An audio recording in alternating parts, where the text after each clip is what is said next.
Welcome everybody, it is Alex back again with another video. Today we were going to be discussing my top 5 favorite games of 2015. Now the reason why I only chose 5 for this year is just because gaming as a whole this year was kind of stale and most games are overpriced, therefore I did not pick up every single game this year, so I really did not have enough to fill up 10 slots, so I just chose 5 instead, so that's why there's only 5 slots. Either way, before we get started into this actual video, I want to drop some honorable mentions, just some games that I really enjoyed, or just games I felt deserve to be mentioned. So those games are Dying Light, MKX, Trials Fusion, and Paladins. So the reasons why these games didn't make my top 5 is just either because they came out too late in the year and I just felt like I couldn't have enough time to really just play them, or just I didn't have enough time on some of these games to really classify them being in my top 5, or some games I just felt did not hold my attention enough throughout this year to really make it into the list. So but those games are all worth noting, so make sure you guys check those games out. Those games are also really good. So with that said, let's get into my top 5 games of 2015.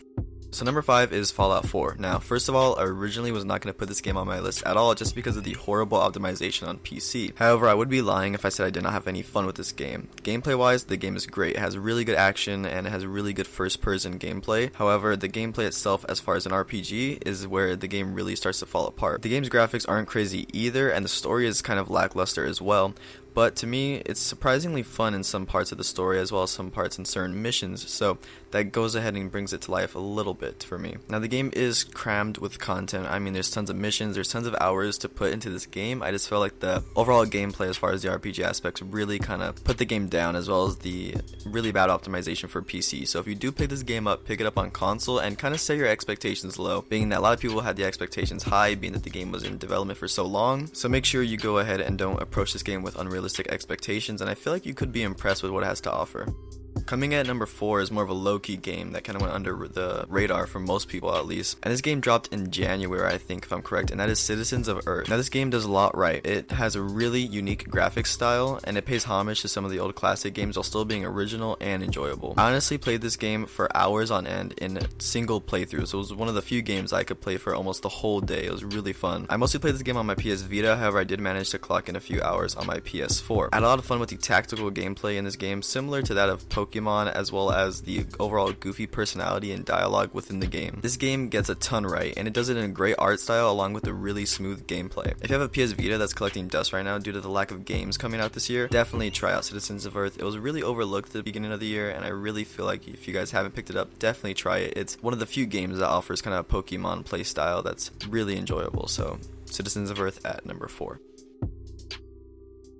At the number 3 spot is a game that features 2 games in one, and that is the Borderlands Handsome Collection. This bundle includes Borderlands 2 as well as the Borderlands the pre-sequel with all of the content and DLC for those games. So let's just look at that. Okay, you're paying $60 for basically a package that is over $120 worth of content. So that's already right there justifying the price tag, at least for me. Now if you guys enjoyed Borderlands on the last gen consoles and you now have a PS4 and PC, I would definitely recommend picking up the Handsome Collection. It comes with the same games as far as Borderlands 2 and the pre-sequel, but with a little bit added content here and there that you'll see throughout the gameplay. There's no reason not to pick it up, and it comes with all the DLC like I said, and there's a few extra little things here and there that you can find throughout the game, which is really nice. This is one of the very few games I think this year justified its price tag, just being that it overall offered a ton of content for the small price tag that it was offering, and I very much feel that this game was overlooked just because it was...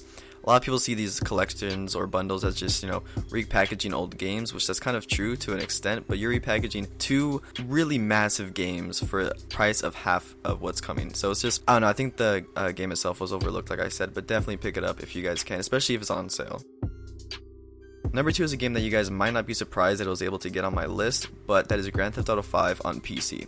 Now for the most part, the game is the same game as it is on PS4 and Xbox One as far as content wise. They both have the same amount of DLC, the DLC both comes out around the same time, and they both have a huge community. However, I found myself having a lot more fun on the PC version compared to the console, as I was able to make the game run on high settings and overall just have a better experience with higher frame rates. The charm and life from GTA on PS4 and Xbox One is still here, but on the PC it just has a more, it's hard to explain, just the feel is a lot better and the overall gameplay is just a lot more tight, and I know, just like little things are fixed and here and there, and it's really fun. Now there are a little bit issues as far as people hacking the game and stuff like that, but I can overlook that just due to the amount of fun and amount of hours I've sunk into the game already. So GTA 5 on PC is probably one of my favorite purchases on Steam this whole year, just because I was able to play one of the games that I own on PS4 but on PC and have actually a better experience, and it's one of the few games that I kind of realized why PC gaming is in some ways people see it better than console gaming, and GTA 5 is one of the few games that really showed that to me. So GTA 5 takes the number 2 spot.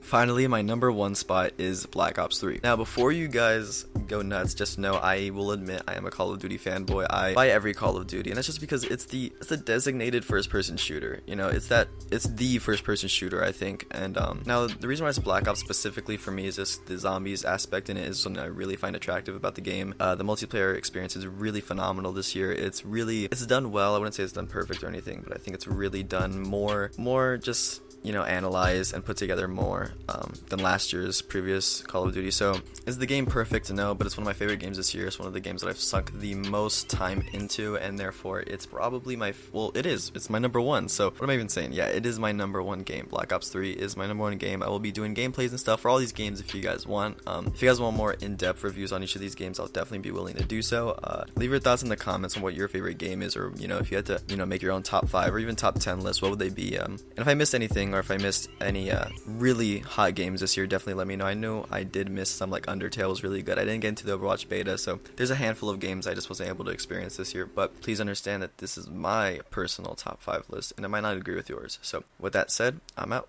Peace.